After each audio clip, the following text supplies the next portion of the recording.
बात करें तो उसमें जिन घोषणाओं की उम्मीद की जा रही थी, उन्होंने अब तक की जो योजनाएं चल रही हैं, ऑनगोइंग स्कीम्स जो हैं, उनकी उपलब्धियों का ही जिक्र किया। हालांकि इस समय अमेरिका के साथ में जो तनावपूर्ण वातावरण बना हुआ है, उसको देखते हुए किसानों की जो महत्वपूर्ण भूमिका हो गई है, क्योंकि जब हम स्वदेशी की बात करते हैं तो ये सारा का सारा स्वदेशी का जो नारा है, इसका दारोमदार, इसकी सफलता का जो दारोमदार है, वो किसानों पर आके टिक जाता है। उपभोक्ता वर्ग के रूप में जरूर शहरी मध्य वर्ग से लेकर हर वर्ग के व्यक्ति की ये जिम्मेदारी बनती है कि वो स्वदेशी वस्तुओं को बाजार से खरीदे, लेकिन स्वदेशी वस्तुओं की जो आपूर्ति है उसको बाजार तक करवाने में किसानों की बड़ी महत्वपूर्ण भूमिका है। और इस भूमिका के लिहाज से ही ये उम्मीद की जा रही थी कि इस बार प्रधानमंत्री के भाषण में स्वतंत्रता दिवस के अवसर पर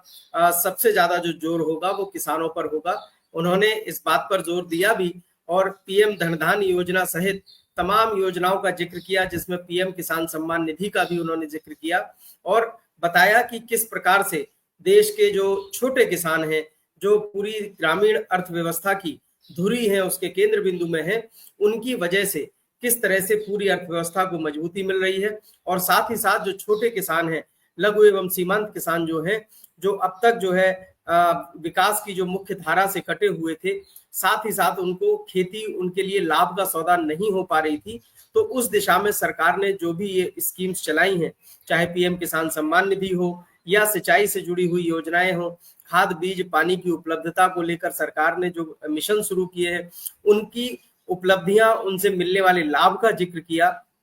साथ ही साथ हाल ही में जो पीएम धन योजना शुरू की गई है, उस योजना के बारे में भी बताया कि किस प्रकार से जो 100 पिछड़े जिले हैं खेती में उत्पादकता के लिहाज से, उन 100 जिलों के किसानों को अब आने वाले दिनों में जो है लाभ मिलेगा, इस बात का उन्होंने जिक्र किया। पीएम किसान सम्मान निधि का खासतौर से जो छोटे किसानों और लघु एवं सीमांत किसानों को जो लाभ मिल रहा है, उसका भी उन्होंने जिक्र किया। लेकिन हमें इस बात की उम्मीद जताई जा रही थी कि किसी एक बात को लेकर, जैसे खासतौर से पीएम किसान सम्मान निधि की राशि को बढ़ाए जाने को लेकर या इसका दायरा बढ़ाने को लेकर कुछ घोषणा की जा सकती है, तो इसको लेकर कोई ठोस या स्पष्ट घोषणा जरूर नहीं की गई है। लेकिन आने वाले दिनों में इस योजना को लेकर क्या कुछ बदलाव होगा, कल के प्रधानमंत्री के भाषण से स्पष्ट हो गया है कि सरकार का पिटारा अब सिर्फ बिहार की जो विधानसभा चुनाव है उसके पहले ही खोला जाएगा और उसमें किसानों की मदद के लिए सरकार क्या हर संभव उपाय कर रही है, जिसका जिक्र कल प्रधानमंत्री ने खुद किया। उन सभी योजनाओं को मिलाकर जो पीएम किसान सम्मान निधि की राशि को बढ़ाने को लेकर लंबे समय से चर्चा चल रही थी, उस दिशा में बिहार विधानसभा चुनाव से पहले सरकार कोई घोषणा कर सकती है। ये जो अब कल के भाषण से ये पूरी तरह से स्पष्ट हो गया है। यानी कल जिस तरह से ये कयास लगाए जा रहे थे कि अगर कल के भाषण में प्रधानमंत्री ने किसी भी बात का जिक्र नहीं किया है, किसी योजना में लाभार्थियों के लिए जो पैसा मिलता है उसको बढ़ाने को लेकर या योजना का दायरा बढ़ाने को लेकर अगर कोई जिक्र नहीं हुआ है, तो किसानों में क्या निराशा का भाव है। मैं मानता हूं कि ऐसा बिल्कुल नहीं है। इससे कल के भाषण से ये स्पष्ट हो गया कि अब सारी की सारी जो तस्वीर है वो बिहार विधानसभा चुनाव से ठीक पहले सरकार अपनी घोषणाएं करके उस तस्वीर को स्पष्ट कर देगी। तो ऐसे में अब साफ तौर पर यह समझा जा सकता है कि बिहार का जो विधानसभा चुनाव है वो एक बेंचमार्क बन चुका है। अगर सरकार को इस दिशा में कोई घोषणा करनी होती चुनाव से काफी पहले, या हम ये कह रहे थे कि 21वीं किस्त के समय ये घोषणा होगी, तो ये बात अभी भी बरकरार है। सिर्फ 15 अगस्त के समय जो एक अवसर होता है, एक ओकेजन होता है कि जब सरकार अपनी उपलब्धियों के साथ साथ भविष्य को लेकर कोई घोषणा करे, उस अवसर को कम से कम किसानों के लिहाज से अगर हम देखें तो सरकार ने गंवा दिया है। यानी अभी भी सरकार ये बात नहीं स्पष्ट रूप से बताना चाहती है कि पीएम किसान सम्मान निधि जो कि एक फ्लैगशिप स्कीम है सरकार की, उसके भविष्य को लेकर क्या कुछ उसमें तब्दीलियां की जा सकती हैं, क्योंकि उसमें बदलाव तो एक तरह से ड्यू है और इस ड्यू जो एक तरह से सुनिश्चित है ये कि इसको सरकार को करना ही करना है। तो इसको लेकर कब सरकार इसका खुलासा करेगी, कब इसको लेकर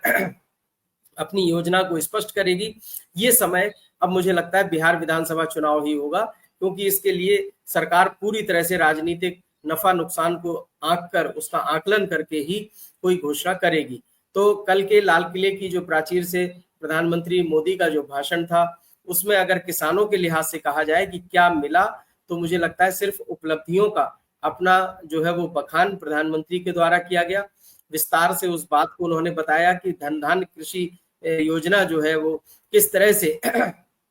24,000 करोड़ रुपए का जो सालाना बजट इस योजना को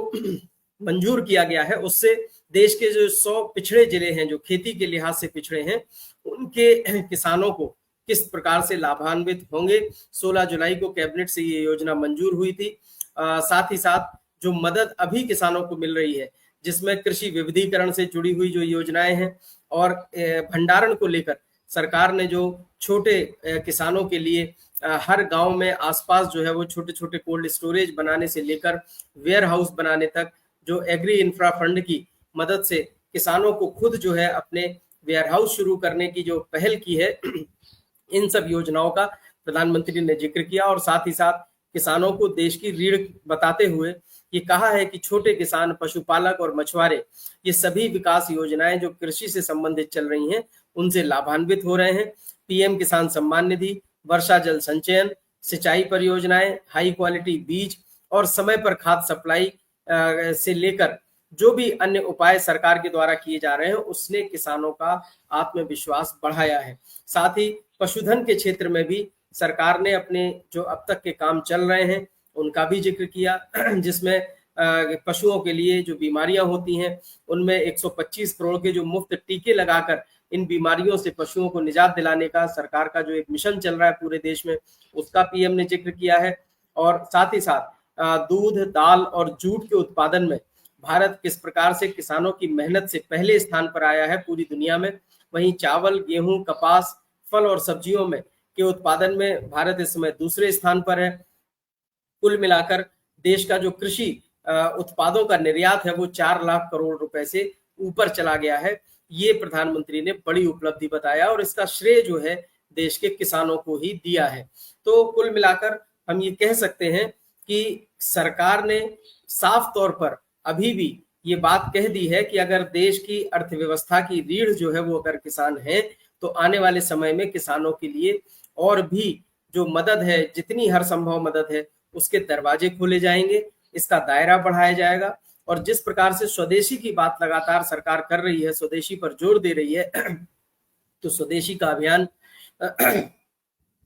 किसानों के बिना पूरा नहीं हो सकता है। तो इस बात के लिए सरकार और पीएम ने जो भरोसा दिलाया है, वो भरोसा मुझे लगता है बिहार विधानसभा चुनाव के पहले उसकी एक झलक देखने को मिल सकती है कि किस प्रकार से सरकार किसानों की मदद के लिए जो और भी योजनाएं बना रही है, उसका क्या कुछ रूप रंग होगा। तो साइम हम यही अभी किसानों को लुभाने की भरपूर कोशिश कर रही है, साथ ही साथ किसानों को यह भरोसा दिलाने की कोशिश कर रही है कि जो भी उपाय किए जा रहे हैं वो देश की अर्थव्यवस्था के लिए भले ही हो रहे हो, लेकिन इसके पीछे परोक्ष रूप से कहीं ना कहीं किसानों का कल्याण, किसानों का हित, उनकी आय में बढ़ोतरी करना, ये चीज शामिल है। साइम।